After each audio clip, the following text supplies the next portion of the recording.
একটা স্বপ্ন ভেঙে চুরমার হয়ে যাওয়ার পর আরেকটা স্বপ্ন দেখার সাহসীর নামই হলো জীবন।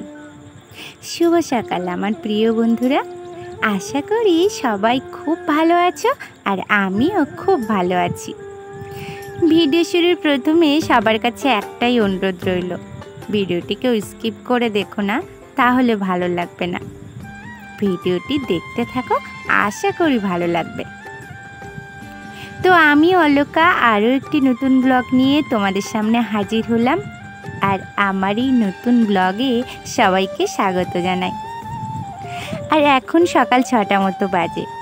আমি ঘুম থেকে উঠেই সূর্য প্রণাম করে আমার দরজার সামনে গোবর পোছ দিয়ে তারপর কিন্তু আমার কলপাড়ের দিকের গেটটা খুলেছিলাম।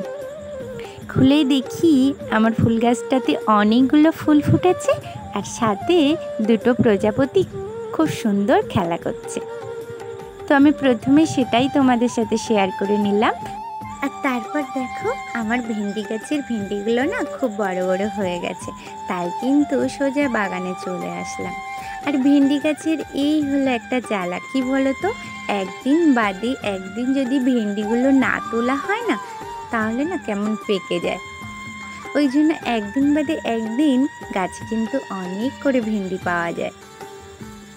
আর কি বলতো, আমি কিন্তু গাছে কোনো বিষ বা সার কোনো কিছু দিই না, বিনা সারের সবজি, সেজন্য বলতে পারো ভেন্ডিগুলো খেতেও কিন্তু খুব ভালো লাগে। সেই জন্যই ভেন্ডিগুলো আগে তুলে নিলাম। আর জানো তো, এখন কিন্তু ভাদ্র মাস শেষ হতে চলেছে, আর ভাদ্র মাসের শেষে আমরা কিন্তু বেশিরভাগ গৃহিণা ভাদ্র মাসের মানে ভাদ্র মাসের ধুলোটা কিন্তু ঘর থেকে ভালোভাবে বের করি। তো আমার না সেটাই আজ প্রোগ্রাম ছিল যে আজ আমি ভাদ্র মাসের ধুলোবালি সব বের করব। মানে ভাদ্র মাসে সব অনেক কিছু কাচাকুচি করতে হয়, এবং আমার আলমারিতে যে কটা শাড়ি থাকে বা যে কটা জিনিস থাকে আমি সব রৌদ্রে বের করে দিই।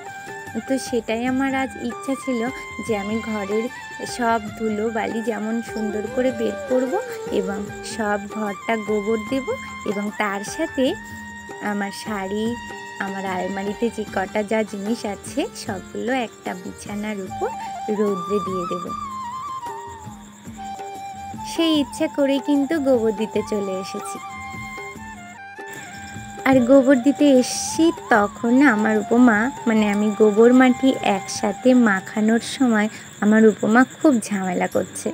তো ভাবলাম আজ গোবর দেওয়াটা শুধু বাকি থাক, আর বাকি কাজকর্মগুলো আজ করে নিই।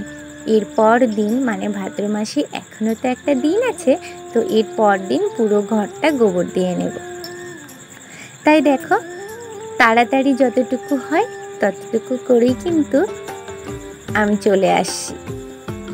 তার মানে আমার ঘরের খাটের তলাটা কাজ বলো, বাচ্চার মুডের উপরে মায়েদের চলতে হয়। যেদিন বাচ্চার মুডটা ভালো না থাকে সেদিন তুমি কিছুতেই তাকে ভালো করতে পারবে না, আর কিছুতেই তুমি কাজ করে এগিয়ে যেতে পারবে না। ঠিক তেমনই এক মানসিকতা নিয়ে হয়তো আজ আমার উপমা উঠেছে।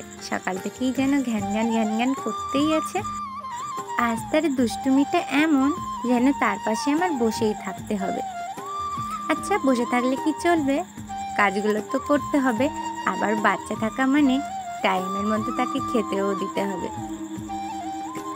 আর আজ অনেকগুলো কাঁচা ভিজিয়েছি জানো, গোবর দেওয়ার কিছু অংশ বাকি রেখেছি, এটা ঠিক, কিন্তু কাচাকুচি তার বাকি রাখতে পারবো না, তাই জানো তো অনেকগুলো কাচাকুচির জিনিস ভিজিয়ে দিয়ে এসছি।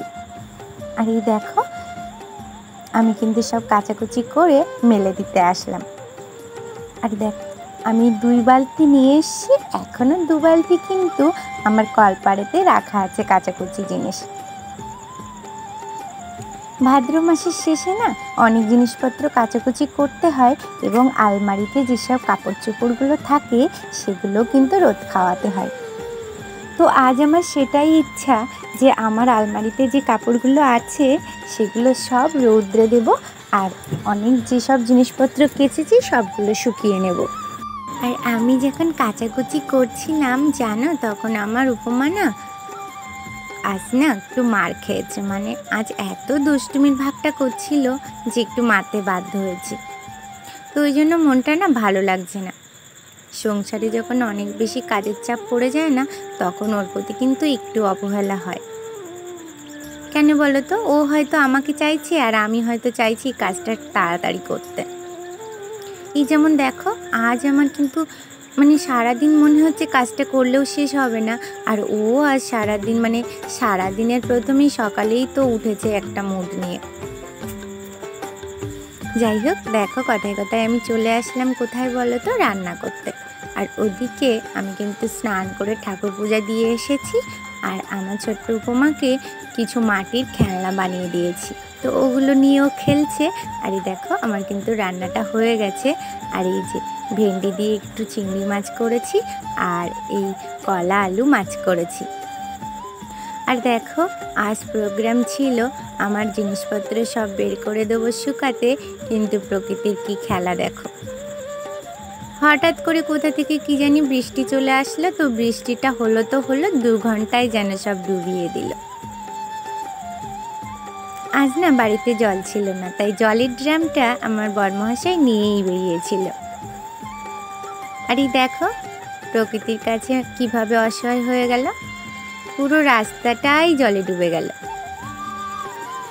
তাই জন্য না আমি এসেছিলাম একটু এগিয়ে নিয়ে যেতে। তো আমি তো দেখে অবাক হয়ে যাচ্ছি। রাস্তা থেকে না আমাদের ভিতরেই বাড়ি, কিন্তু রাস্তায় যতটা পরিমাণে জল, আমার ঘরের কাছে কিন্তু এত পরিমাণে জল না। বৃষ্টি হলে না এটাই হয় সমস্যা, কারণ সব কিছু আনতে খাবার জিনিস থেকে শুরু করে বাজার করা থেকে শুরু করে এবং জল সব কিছুই তো আনতে হয় দূর থেকে। তো রাস্তার যদি এরকম পরিস্থিতি থাকে তখন ইচ্ছা করে বলো? ইচ্ছা না করলেও অনেক কাজই কিন্তু আমাদের করতে হয়, সেটা বাধ্য। ঠিক তেমন জল আনাটাও আমাদের বাধ্য। শুধু জল না, সব কিছুই আনতে হয় এই রাস্তা দিয়ে। যাই হোক, আর কোনো ভিডিও নেই আমার। তো তোমরা সবাই ভালো থেকো। আর হ্যাঁ, আমার আজকের ব্লগটা তোমাদের কেমন লাগলো কমেন্ট করে জানাতে কিন্তু ভুলো না। তো ভালো থেকো, চলো টাটা।